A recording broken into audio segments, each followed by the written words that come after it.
Pakistan champions trophy മാച്ചിൽ കനത്ത പോരാട്ടമാണ് ഏവരും പ്രതീക്ഷിച്ചിരുന്നത്. എന്നാൽ ഒരു ഘട്ടത്തിലും ഇന്ത്യക്ക് വെല്ലുവിളി ഉയർത്താൻ പാകിസ്ഥാന് കഴിഞ്ഞില്ല. ഇന്ത്യ 6 വിക്കറ്റിന്റെ ആധികാരിക ജയം നേടുകയും ചെയ്തു.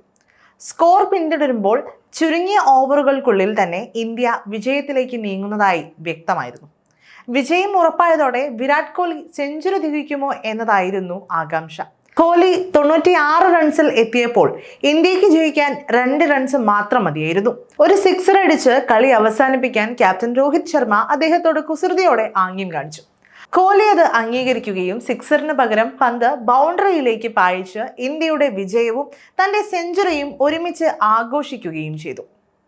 കോഹ്ലി സെഞ്ചുറിക്ക് അടുത്തെത്തിയപ്പോൾ അക്സർ പട്ടേൽ ആയിരുന്നു ബാറ്റിംഗ് പങ്കാളി. റൺസ് എടുക്കാതെ കോഹ്ലിക്ക് പരമാവധി സ്ട്രൈക്ക് കൈമാറാൻ അദ്ദേഹം ശ്രമിച്ചു. 36-കാരനായ കോഹ്ലി നാഴികക്കല്ല് പിന്നിടുന്നുവെന്ന് ഉറപ്പാക്കാൻ അക്സർ ആഗ്രഹിച്ചുവെന്ന് വ്യക്തം. ജയിക്കാൻ 19 റൺസ് വേണ്ടിയിരുന്നപ്പോഴാണ് അക്സർ ബാറ്റിംഗിനിറങ്ങുന്നത്. കോഹ്ലിക്ക് അപ്പോൾ 86 റൺസ്. കണക്കുകൾ നോക്കി മനസ്സിലാക്കി കോഹ്ലിക്ക് 82ാം സെഞ്ചുറി എന്ന നാഴികക്കല്ല് താണ്ടാനുള്ള സഹായം നൽകി. അവസാനമായപ്പോൾ കോഹ്ലിയുടെ റൺസ് താൻ കണക്ക് കൂട്ടിക്കൊണ്ടിരുന്നുവെന്നും പന്ത് എഡ്ജ് ചെയ്യിക്കാതിരിക്കാൻ പ്രത്യേകം ശ്രദ്ധിച്ചുവെന്നും മത്സരശേഷം ICC പോസ്റ്റ് ചെയ്ത വീഡിയോയിൽ അക്സർ പറഞ്ഞു. 42ാം ഓവറിൽ ഹർദിക് പാണ്ഡ്യ കുറച്ച് ബൗണ്ടറികൾ നേടുകയും ഷഹീൻ അഫ്രീദി 3 വൈഡുകൾ എറിയുകയും ചെയ്തപ്പോൾ 3 അക്കത്തിലേക്കുള്ള കോഹ്ലിയുടെ യാത്ര ദുഷ്കരമായി മാറിയിരുന്നു. കോഹ്ലി പരമാവധി സ്ട്രൈക്ക് നേടണമെന്ന് ആഗ്രഹിച്ച ഘട്ടത്തിൽ സിംഗിൾ എടുത്തതിന് ആരാധകർ അക്സറിനെ പോലും കൂക്കി വിളിച്ചു. ഉയർന്ന സമ്മർദ്ദമുള്ള മത്സരത്തിൽ കളിക്കാൻ ആദ്യമായി അവസരം ലഭിച്ചതിന്റെ സന്തോഷം അക്സർ പങ്കുവച്ചു. വിരാട് ഭയ്യയുടെ സെഞ്ചുറിയും ആവേശവുമെല്ലാം ചേർന്ന മത്സരം നന്നായി ആസ്വദിക്കാൻ കഴിഞ്ഞു.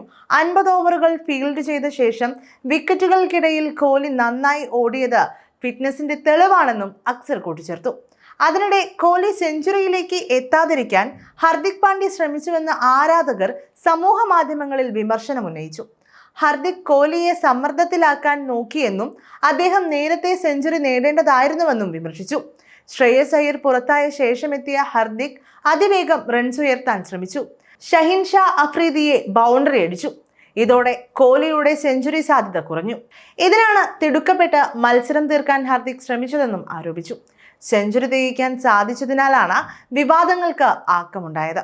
അതേസമയം ന്യൂസിലാൻഡ് ബംഗ്ലാദേശിനെ വീഴ്ത്തിയതോടെ ഗ്രൂപ്പ് എയിൽ നിന്ന് ഇന്ത്യയും ന്യൂസിലാൻഡും സെമിയിലെത്തിക്കഴിഞ്ഞു. ഇതോടെ മാർച്ച് 2 നടക്കുന്ന ഗ്രൂപ്പിലെ ഇന്ത്യ ന്യൂസിലാൻഡ് മത്സരഫലം അപ്രസക്തമായിരിക്കുകയാണ്. പാകിസ്ഥാനും ബംഗ്ലാദേശുമാണ് ഗ്രൂപ്പ് എയിൽ നിന്ന് സെമി കാണാതെ പുറത്തായ ടീമുകൾ. മാത്രവുമല്ല, സെമി കാണാതെ പുറത്തായ പാകിസ്ഥാനെതിരെയും ബംഗ്ലാദേശിനെതിരെയും സമൂഹ മാധ്യമങ്ങളിൽ ട്രോളുകൾ നിറയുകയാണ്. ഇതിൽ പാക് പടയാണ് ഏറ്റവും കൂടുതൽ ട്രോളുകൾക്ക് ഇരയാകുന്നത്. എന്തായാലും ഇന്ത്യയുടെ സെമി പോരാട്ടം കാണാനാണ് ഇനി ഏവരുടെയും കാത്തിരിപ്പ്.